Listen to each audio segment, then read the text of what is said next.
Imagine this scenario for a moment.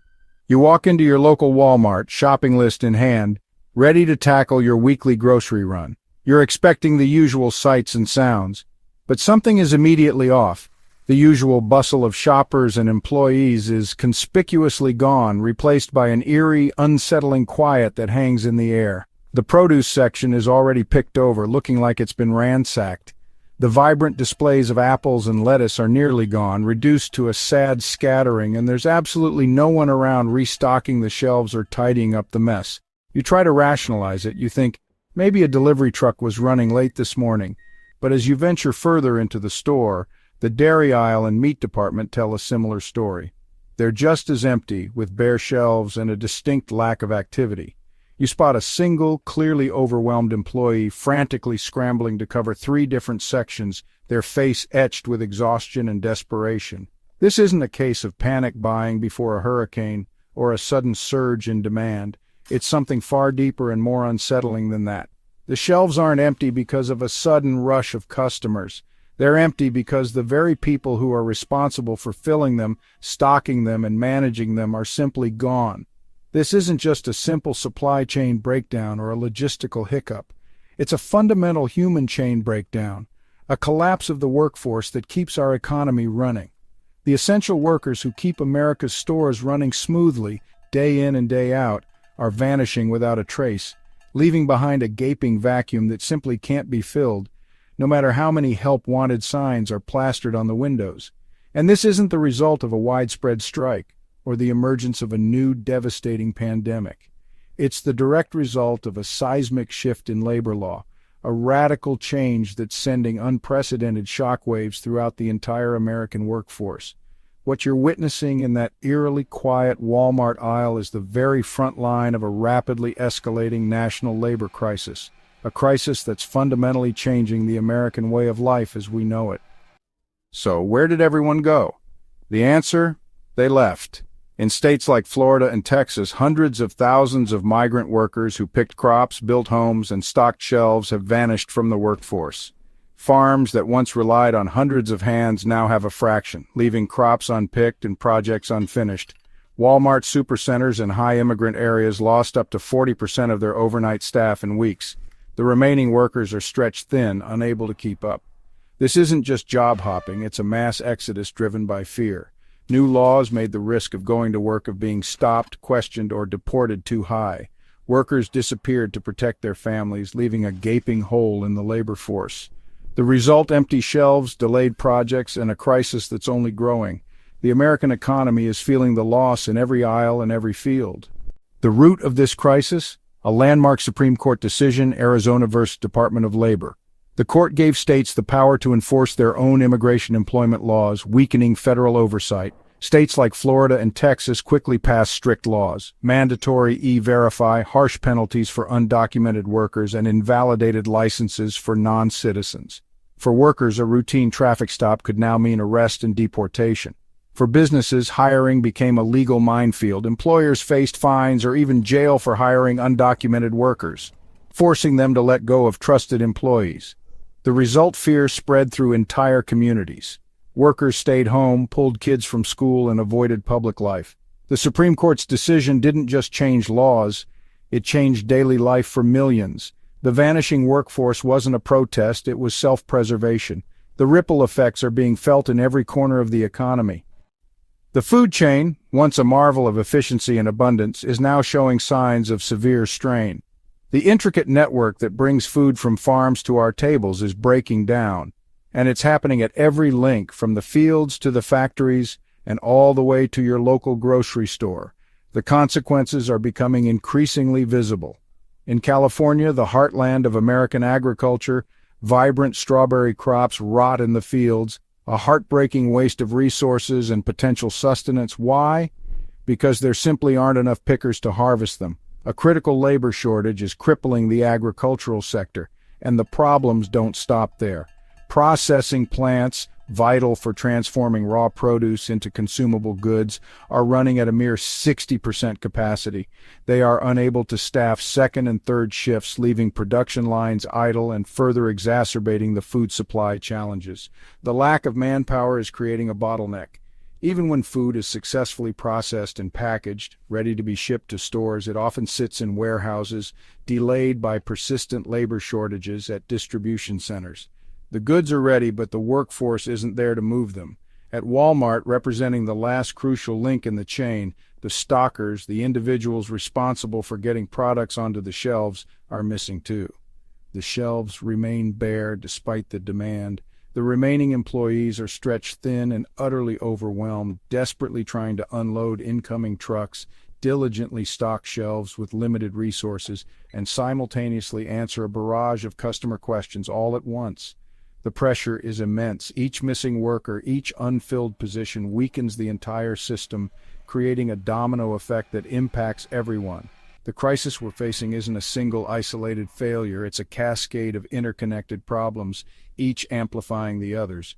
The empty shelf you see at Walmart is merely the final visible symptom of a complex chain reaction, a series of disruptions rippling through the entire supply network, a reaction that started far away back in the fields where the food is grown.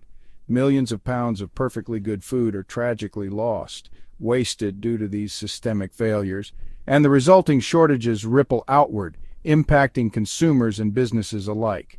The system, as it currently stands, simply can't keep up with the demands placed upon it, and the cracks are becoming increasingly visible everywhere you look across various sectors of the economy. What you see in the store, the empty shelves and limited selections, is only the tip of the iceberg, the most visible manifestation of a much deeper and more complex problem. The real crisis, the true extent of the disruption, is unfolding behind the scenes in the fields, factories, and warehouses that keep our nation fed. And unfortunately, all indications suggest that it's only getting worse with no immediate end in sight. For decades, America's economy has quietly depended on migrant labor. Over 70% of agricultural workers are foreign-born, doing the back-breaking jobs few Americans want. Nearly half of food processing workers are immigrants, turning raw crops into the food on our shelves. Without them, the system grinds to a halt. Farmers aren't hiring migrants to save money. They're hiring them because no one else applies. Even at higher wages, locals rarely last a day in the fields. Experienced workers are far more productive. Losing them means lower yields and higher costs. The result? Higher prices for everyone. Migrant labor isn't just about filling jobs. It's about efficiency and keeping food affordable. Remove that engine and the whole system sputters. The crisis exposes just how essential these workers are. The labor crisis isn't just in the fields or stores, it's everywhere.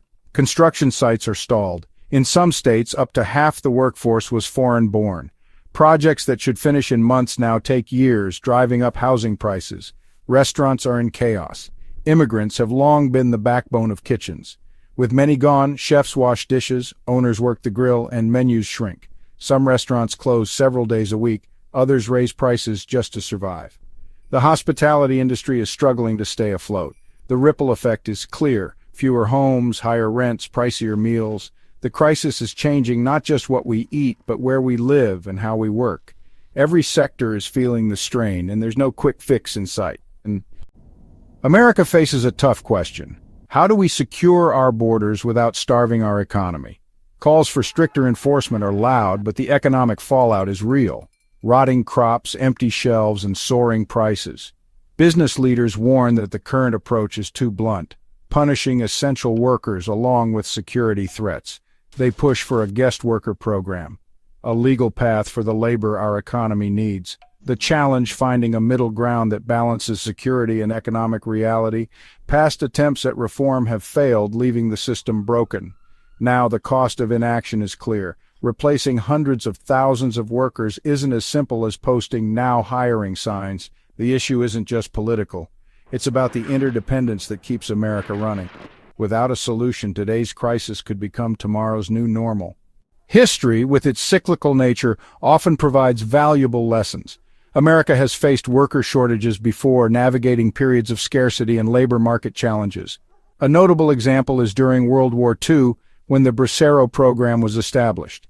This initiative brought millions of guest workers, primarily from Mexico, to fill critical labor gaps in agriculture and other essential industries.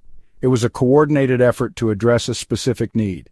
Today we face a similar vacuum in various sectors, from retail to hospitality and even agriculture. However, unlike the wartime era, there's a noticeable absence of a coordinated large-scale response to address these shortages effectively. Labor force participation is steadily dropping, indicating a concerning trend of individuals leaving the workforce. This decline has a direct and measurable economic impact, affecting productivity, supply chains, and overall economic growth. If the labor shortage continues unabated, consumers can expect to see higher food prices at the grocery store. The increased cost of labor and reduced production capacity will inevitably be passed on to the consumer. Furthermore, the construction industry will likely face challenges, leading to fewer homes being built and potentially exacerbating the existing housing crisis. Small and medium-sized businesses already struggling with various economic pressures may face further contraction, leading to shrinking businesses and potential closures. Automation offers a potential solution, but its implementation is often slow, requires significant capital investment, and may not be suitable for all industries or tasks. Thin profit margins, particularly in the retail sector, mean that businesses may be forced to consolidate or reduce product offerings, resulting in less choice and potentially higher prices for consumers. The long-term consequences of these trends could lead to a fundamental shift in the American economy, moving away from a culture of abundance towards one characterized by scarcity and limited availability. Finding effective solutions is a complex challenge. Options like implementing a new guest worker program or significantly raising wages for domestic workers are both politically challenging and face considerable opposition. There's no quick fix or easy answer to this multifaceted problem.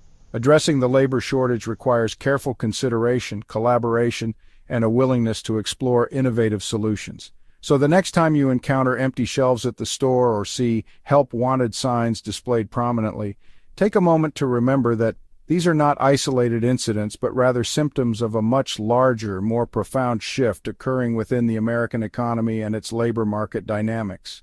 The unseen workers often toiling in the background were always essential to the functioning of our economy and the provision of goods and services we often take for granted. Their absence serves as a stark wake-up call, highlighting the critical role they play and the potential consequences of their diminished presence. The future of our economy and society depends on how we collectively respond to this challenge, the policies we implement, and the solutions we embrace. We must act decisively before this temporary crisis solidifies into a permanent state of economic stagnation and decline, impacting future generations.